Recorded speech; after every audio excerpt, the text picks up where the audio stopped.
Assalamualaikum warahmatullahi wabarakatuh. Salam via Justisia. Nama saya Enjirona Eka Mayangsari, NPM 190401117. Pada kasus kali ini ada seseorang yang bernama Aldi mempunyai hewan beruk yang dilatihnya untuk mengambil kelapa milik tetangganya, yaitu Sela. Berikut ilustrasinya. Yud, ambil sana.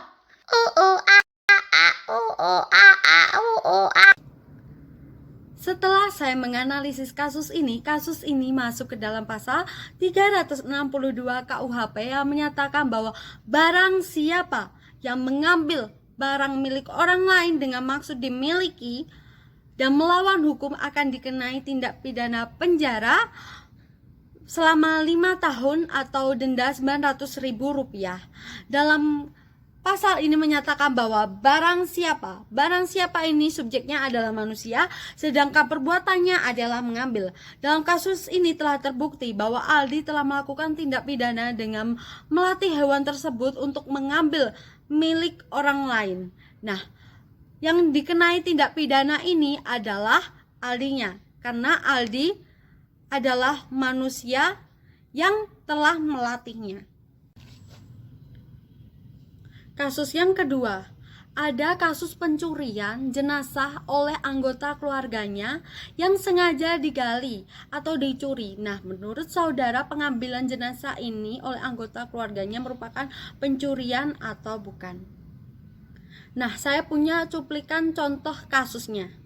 Kembali di Kompas Siang, Saudara. Kepolisian Resor Parepare, Sulawesi Selatan menetapkan 6 tersangka pembongkaran makam khusus COVID-19 di Kelurahan Lemoe, Kecamatan Baju Kiki, Kota Parepare, Sulawesi Selatan. Para tersangka merupakan keluarga dekat yang sengaja mengambil jenazah kerabatnya.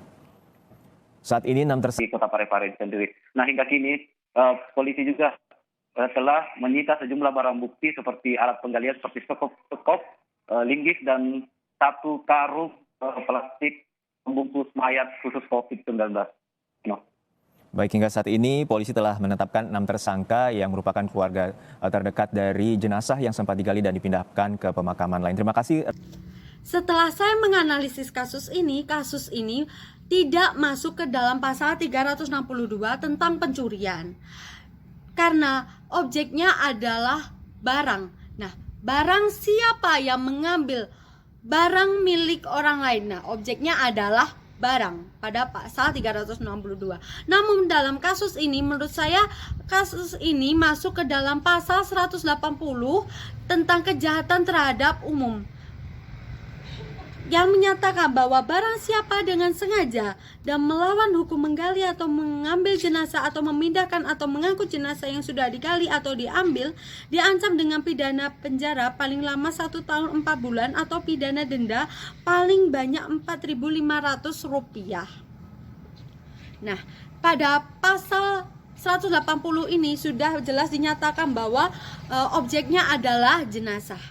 Nah, kenapa dia masuk ke dalam kejahatan terhadap umum? Karena kita tidak tahu bahwa jenazah tersebut masih mempunyai riwayat penyakit seperti apa, dan bisa saja riwayat penyakitnya pun menular terhadap orang lain. Nah, seperti cuplikannya saya paparkan seperti tadi, bahwa keluarga tadi mengambil jenazah keluarganya yang mempunyai penyakit COVID-19.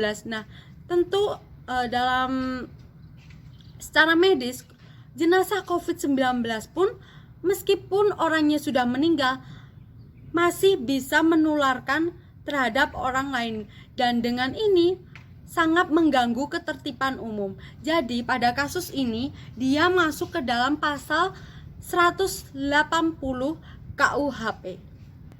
Sekian presentasi dari saya. Wassalamualaikum warahmatullahi wabarakatuh. Hot the wet get it in ak als zal het hins imken. Kedati kapal akan karam, tegaklah hukum dan keadilan.